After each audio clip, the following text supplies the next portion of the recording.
Hi hello, നമ്മുടെ പുതിയ വീഡിയോയിലേക്ക് എല്ലാവർക്കും സ്വാഗതം. ഹായ് പറഞ്ഞേ.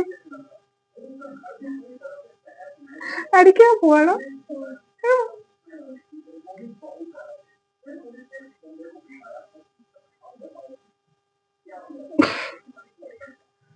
അപ്പൊ എല്ലാ കൂട്ടുകാർക്കും നമ്മുടെ പുതിയൊരു വീഡിയോയിലേക്ക് സ്വാഗതം. 2 വട്ടം പറഞ്ഞു ഞാൻ സ്വാഗതമല്ലേ, കുഴപ്പമില്ല. അപ്പൊ ഇന്നത്തെ വിശേഷം നമ്മുടെ രാവിലെ തൊട്ട് കുറച്ച് ഉച്ച വരെയുള്ള ജോലികളുടെയൊക്കെയാണ് കുറെ വിശേഷങ്ങളും. അപ്പം ഇങ്ങനെ ചിരിക്കല്ലേ.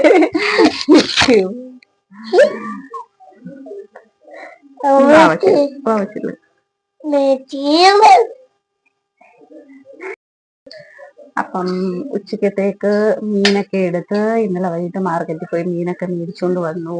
അപ്പം മീനൊക്കെ ഇന്നലെ വെട്ടിക്കഴുകി വെച്ചതൊന്നുമില്ല, അതുപോലെ എടുത്ത് ഫ്രിഡ്ജിൽ വെച്ചിരുന്നേ. ഒരുപാട് താമസിച്ചാണ് നമ്മൾ മീൻ മേടിച്ചോണ്ട് വന്ന്. രാത്രി വൈകുന്നേരം പോയി മേടിച്ച് 7 മണിയായി വന്നപ്പോൾ പിന്നെ വെട്ടിക്കഴുകിയൊന്നും വെച്ചില്ല. ഇപ്പൊ രാവിലെ അതെടുത്ത് വെള്ളത്തിലിട്ടു. മീനൊക്കെ വൃത്തിയാക്കി വെട്ടിക്കഴുകിയെടുക്കണം. എന്താ മീനെന്ന് കാണിക്കാവേ. ഇതാണേ മീൻ. പിന്നെ കുറച്ച് എന്താ പറയാ, ഇതിന് കണ്ണനയില എന്ന് പറയത്തില്ലേ, അതും മേടിച്ച്. ഞാൻ കുറെ എടുത്തു, ഒരു 4-5 മീൻ ഇന്നലെ വൈകിട്ട് എടുത്തായിരുന്നു വറക്കാനായിട്ട്. ബാക്കി ഇത്രയുണ്ടേ.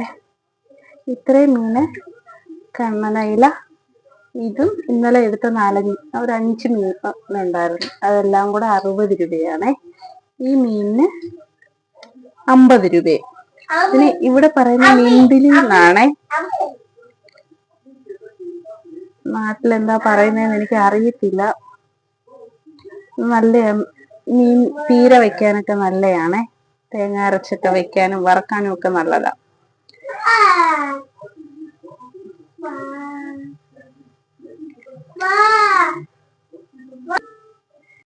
അതിൻ്റെ കൂടെ ഞാൻ കുറച്ച് കേരമീനും മേടിച്ചിട്ടുണ്ട്.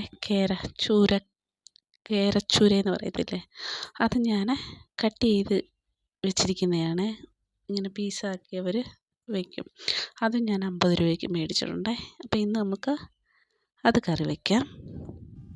അപ്പം നമുക്ക് അരി കഴുകി അടപ്പിലിടാം. ആദ്യം അരി കഴുകിയിട്ടിട്ട് മീൻ്റെ പണിയിലോട്ട് പോവാം.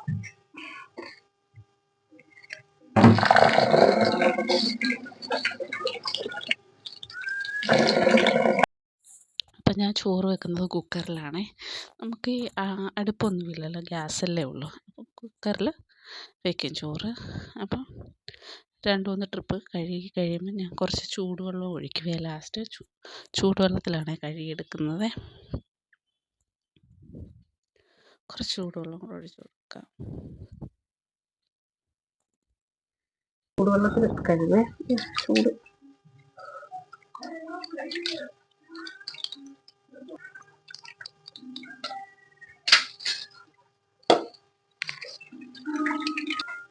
ഇങ്ങനെ ചോറ് അരി അടപ്പയിലിട്ട്, ചോറല്ല സോറി, അരി കുക്കറിലിട്ട് വെച്ചേ. നമുക്ക് മീൻ വെട്ടാൻ പോവാം. മീനിൻ്റെ പരിപാടി തുടങ്ങാം. അപ്പോൾ ഇനി നമുക്ക് മീനൊക്കെ വെട്ടി വൃത്തിയാക്കി എടുക്കാമെന്ന് വിചാരിച്ചു. മീനൊക്കെ വെട്ടി കഴുകുവാണ്. കുറേ ഉണ്ടല്ലോ വെട്ടിക്കഴുകി. മീനിപ്പോൾ പൊതുവേ കുറവായിരുന്നു 2 ആഴ്ചയായിട്ട്. പക്ഷേ ഇന്നലെ പോയപ്പം അത്യാവശ്യം മീനൊക്കെ കിട്ടിയേ, കുഴപ്പമൊന്നുമില്ല. മീനൊക്കെ കിട്ടി. ഞാൻ ആഴ്ചയിൽ ഇങ്ങനെ പോകത്തേ ഉള്ളൂ. എനിക്ക് പോകാൻ പറ്റുന്ന സമയത്ത് പോയി മേടിച്ച് ഫ്രിഡ്ജിൽ വെച്ചിരിക്കുക. എന്നും രാവിലെ വൈകിട്ടും പോയാൽ നമുക്ക് കിട്ടും, ഫ്രഷ് മീൻ കിട്ടും. പക്ഷേ ഞാൻ പോകുമ്പം ഒരാഴ്ചത്തേക്കുള്ളത് വാങ്ങുവേ. അങ്ങനെ നമ്മൾ മീനൊക്കെ വൃത്തിയാക്കി വെട്ടിക്കഴുകിയെടുത്തേ. ഇതാണ് കേരമീൻ. ഇതിപ്പോൾ കറി വെക്കാൻ പോവാം. ബാക്കി മീനൊക്കെ വെട്ടിക്കഴുകി കുറച്ച് വെള്ളവും കൂടെ രണ്ടിലും പിടിച്ച് ഞാൻ ഫ്രീസറിൽ കയറ്റി വയ്ക്കും. പിന്നെ ഇത് കുറച്ച് വറക്കാൻ എടുത്ത് വെച്ചേ. അതിനിടയിൽ എൻ്റെ ചട്ടിയും പൊട്ടിപ്പോയി, ചട്ടിയുടെ പിടിയും പൊട്ടിപ്പോയി. എന്താ ചെയ്യുക, ചട്ടിയൊക്കെ വേണമെങ്കിൽ നാട്ടിൽ പോകണം. ആകെ ഉണ്ടായിരുന്ന 2 ചട്ടിയിൽ 1 ചട്ടിയാ, അതിൻ്റെ പിടിയും പൊട്ടി. നമുക്ക് മീൻകറി വെക്കണം. പിന്നെ കുറച്ച് ബീൻസും ഉണ്ടേ. ബീൻസും ബീൻസും ഒരു ക്യാരറ്റും എല്ലാം കൊടുത്ത് തോരൻ വെക്കാം. ഈ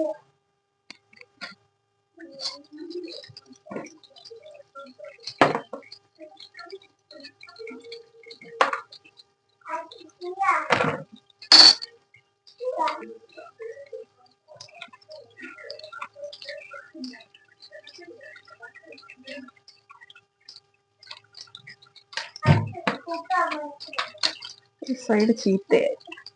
ഇത് ഇവിടുത്തെ ക്യാരറ്റാണ്.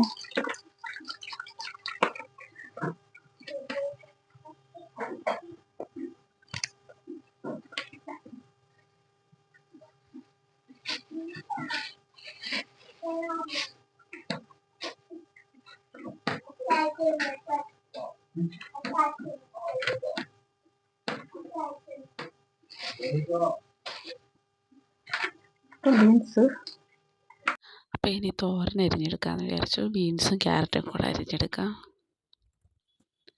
ഇനി ഈ കട്ടിംഗ് ബോർഡ് വെച്ച് അരിയുന്നത് അത്ര ഇതില്ല. തോരനൊക്കെ എനിക്കിതുപോലെ ഇങ്ങനെ തന്നെ അരിയണം, അന്നേരം ചെറിയ പീസായിട്ട് വരുമല്ലോ.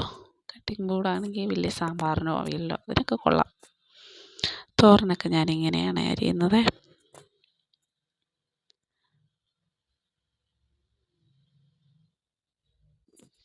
അങ്ങനെ തോരൻ അരിഞ്ഞ് പകുതി അരിഞ്ഞ് അവിടെ വെച്ച് ഫുള്ളരിഞ്ഞില്ല. അപ്പോഴത്തേക്ക് മീൻകറി വയ്ക്കാമെന്ന് വിചാരിച്ചു. മീൻകറി അടുപ്പിലോട്ട് വെച്ചിട്ട് തോരൻ അരിയാമല്ലോ. അപ്പം മീൻകറി റെഡിയാവും. അപ്പുറത്തെ അടുപ്പിൽ കുടിക്കാനുള്ള വെള്ളം തിളപ്പിക്കാൻ വെച്ചു. ചോറ് റെഡിയായി. ചോറ് വെന്ത് ഊറ്റിയിട്ട് അങ്ങനെ കടുകൊക്കെ ഇട്ട് കൊടുത്ത് ഇഞ്ചിയും വെളുത്തുള്ളിയൊക്കെ ചതച്ച് വെച്ചിട്ടുണ്ട്. ഞാനങ്ങനെ മീൻകറിക്ക് ഉള്ളി അങ്ങനെ ഇടാറില്ല, ഇടയ്ക്ക് ഇടും. അങ്ങനെ കുറച്ച് ഉള്ളിയൊക്കെ അരിഞ്ഞെടുത്ത് വെച്ചു. ഇന്ന് സൺഡേ ആണേ. സൺഡേ ആയതുകൊണ്ട് മോനൊക്കെ വീട്ടിലുണ്ട്. അതുകൊണ്ട് പിന്നെ കുഴപ്പമില്ല. കുറച്ച് മുളക് പൊടിയും 2 സ്പൂൺ മുളക് പൊടിയും കുറച്ച് മല്ലിപ്പൊടിയും കുറച്ച് മഞ്ഞൾപ്പൊടിയൊക്കെ ഇട്ട് പച്ചമണം മാറുന്നത് വരെ ഒന്ന് ഇളക്കി കൊടുത്തേ. ഞാൻ പിന്നെ പുളിവെള്ളം ഒഴിക്കുമ്പോൾ കണ്ടോ, പുളി ഇങ്ങനെ നല്ല വൃത്തിയായിട്ട് കഴുകിയെടുത്തിട്ട് ഞാൻ വെള്ളത്തിൽ തിളപ്പിച്ചെടുക്കും. എന്നിട്ട് അതങ്ങ് ഒഴിച്ച് കൊടുക്കും. പുളി ഉൾപ്പെടെ അങ്ങോട്ടങ്ങ് ഒഴിച്ച് കൊടുക്കും. അന്നേരം നല്ലൊരു ടേസ്റ്റാണ്. നമ്മൾ പുളി കഴുകി വെള്ളത്തിൽ പച്ചവെള്ളത്തിൽ ഇട്ട് എടുക്കുന്നതിലും കുറച്ച് നല്ലതാണ് അങ്ങനെ തിളപ്പിച്ചൊഴിച്ച് കൊടുക്കുന്നത്.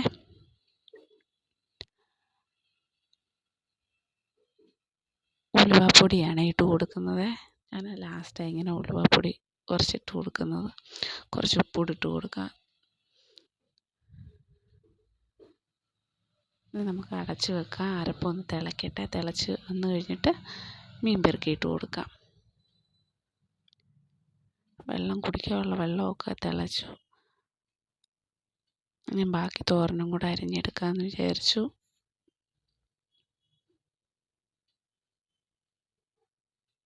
എൻ്റെ പണിയൊക്കെ നേരത്തെ തീരുന്നതാണ്.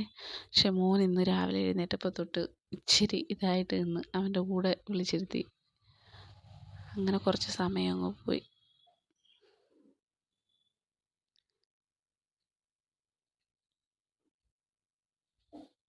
അങ്ങനെ അരപ്പൊക്കെ തിളച്ച് മീൻ പീസൊക്കെ പെറുക്കിയിട്ട് കൊടുക്കാം.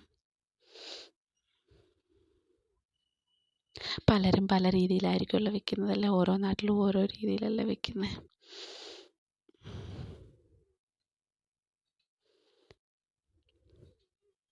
ഇനി തോരനെല്ലാം അരിഞ്ഞെടുത്ത് ഇനി തോരൻ അടപ്പ വെക്കാമെന്ന് വിചാരിച്ചു.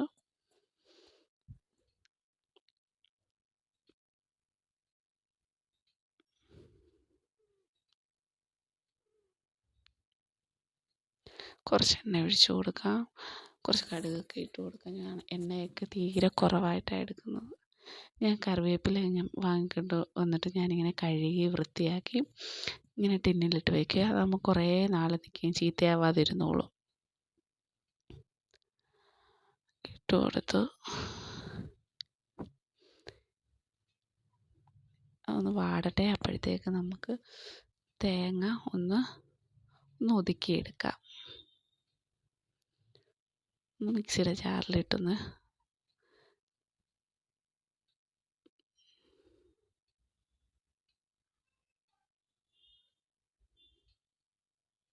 എന്തൊക്കെയോ അതിനിടയ്ക്ക് പറയുന്നുണ്ട്. ഞാൻ മൈക്ക് വെച്ചിട്ട് പറയുന്നുണ്ട്, പക്ഷേ മൈക്കിന് ചാർജ് ഇല്ലായിരുന്നു. അത് ഓഫായിപ്പോയി ഇടയ്ക്ക്. അതുകൊണ്ട് സൗണ്ടില്ല. ഞാൻ പിന്നെ നോക്കിയപ്പോഴേ ഇത്രയും നേരം ഞാൻ ഓർത്തത് വർക്കാണെന്ന് ഓർത്ത് സംസാരിച്ചു. പിന്നെ വീഡിയോ കേട്ട് നോക്കിയപ്പോഴാണ് അതിൻ്റെ ചാർജ് പകുതിയായപ്പോൾ ഇല്ല. അങ്ങനെ തേങ്ങ ഒന്ന് ചതച്ച് അതിനകത്തിട്ട് വെച്ച് അടച്ച് വെച്ചേ. അതിനി അവിടെ നിന്ന് വേവട്ടെ. ഇനി അടുത്ത് ഇവിടെ കുറച്ച് പണിയുണ്ടായിരുന്നു. അവിടെ വൃത്തിയാക്കലും ഉപ്പ് നോക്കുവാണ്. ഉപ്പൊക്കെ കുറവായിപ്പോൾ എടുക്കുന്നത് എല്ലാം. അങ്ങനെ തോരനൊക്കെ ഏകദേശം റെഡിയായി. അതിൻ്റെ ഇടയ്ക്ക് മോൻ വന്ന് നിന്ന് വർത്താനം പറഞ്ഞു. അപ്പം ഞാൻ ആ ചെറിയ മീനെ വറുക്കാനായിട്ട് പുരട്ടി വെച്ചായിരുന്നു. നമുക്കതും കൂടെ വറുത്ത് കഴിഞ്ഞാൽ ഉച്ചയൂണ് റെഡിയാവേ. മീൻകറിയൊക്കെ സെറ്റായി എടുത്ത് വെച്ചു. ഇനി മീനും കൂടെ വറുത്ത് കഴിഞ്ഞാൽ ഏകദേശം നമ്മുടെ ജോലിയൊക്കെ ഒതുങ്ങി റെഡിയാവും. ഞാൻ മീൻ വറുക്കുമ്പോൾ അടിയിൽ കറിവേപ്പില വെച്ച് കൊടുക്കുക. അന്നേരം അടിയിൽ പിടിക്കത്തുമില്ല. ആ കറിവേപ്പിലയുടെ ഒരു മണവും ടേസ്റ്റും ഒക്കെ കിട്ടുകയും ചെയ്യും. അങ്ങനെ ഒരു സൈഡ് മീനായേ നമ്മൾ തിരിച്ചിട്ട് കൊടുത്തു. അങ്ങനെ മീൻ വറുത്തതൊക്കെ ഏകദേശം റെഡിയായി. നമ്മളിപ്പോഴത്തേക്ക് മാത്രമേ വറുത്തുള്ളേ. ഇനി തോരനും ഒക്കെ ഒരു പാത്രത്തിലോട്ട് മാറ്റണം. അപ്പോൾ ഇന്നത്തെ ഉച്ചയൂണൊക്കെ റെഡിയായി. ചോറ്, മീൻകറി, പിന്നെന്താ ബീൻസും ക്യാരറ്റും തോരൻ, മീൻ വറുത്തത്, കുടിക്കാൻ വെള്ളം, അങ്ങനെ എല്ലാം റെഡിയായേ. ഇതെല്ലാം കഴിഞ്ഞ് ഞാൻ പോയി കുളിയൊക്കെ കഴിഞ്ഞ് വന്നേ. മക്കളൊക്കെ കുളിച്ച് റെഡിയായി. അവർ TV കാണുമായിരുന്നു. അങ്ങനെ കുളിയൊക്കെ കഴിഞ്ഞ് വന്ന് ഞങ്ങളിനി ഞങ്ങളുടെ അപ്പയെ വെയിറ്റ് ചെയ്ത് ഇങ്ങനെ ഇരിക്കുക ഭക്ഷണം കഴിക്കാനേ. അപ്പോൾ എൻ്റെ വീഡിയോ ഒക്കെ ഇഷ്ടപ്പെട്ടാൽ ലൈക്ക് ചെയ്യുക, കമൻറ്റ് ചെയ്യുക, ഷെയർ ചെയ്യുക, സബ്സ്ക്രൈബ് ചെയ്യാത്തവർ സബ്സ്ക്രൈബ് ചെയ്യുക. അപ്പം മറ്റൊരു പുതിയൊരു വീഡിയോ ആയി വരും വരെ എല്ലാ കൂട്ടുകാർക്കും ടാറ്റാ ബൈ ബൈ. പുതിയൊരു വീഡിയോയിൽ കാണാവേ.